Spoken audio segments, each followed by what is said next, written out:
një mesazh po du me dërgu të Kosova racionale. Unë besoj në Kosovën racionale.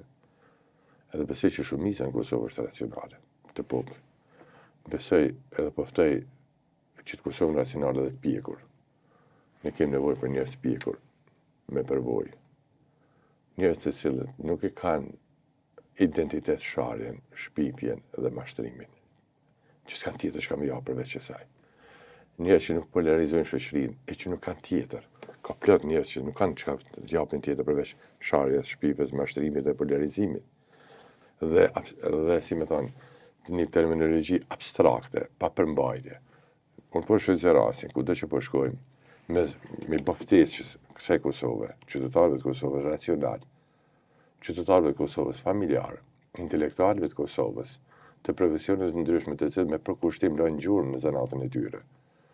E që bëjmë përpjekje prej mëngjesit të ndarkë, mi shërby familjes dhe vendit punës ku takon. Ne kemi vendosur mi rritë me fëmijën këtu, dhe fëmija tanë më rritë e më zhvillu këtu, edhe ata dhe vetë.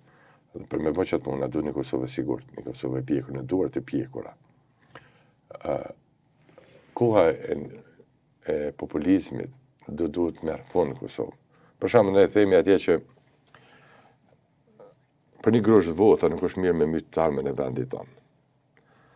Komplet njerëz që dalin në media, e ju vinë në shtëpi, në vendindet tuaja, me premtimet kota, me fjalë kota të cilat viç polarizojnë, e përqajnë, shajnë, e akuzojnë.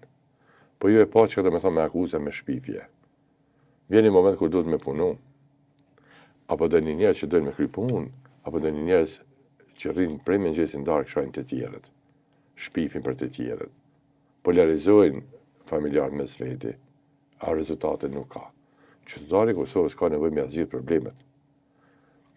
Shqeni, detyra leadershipit është atje me shku edhe me ofru, me do zgjidhje problemet njerëzve, jo me shku mi përqafë qytetar.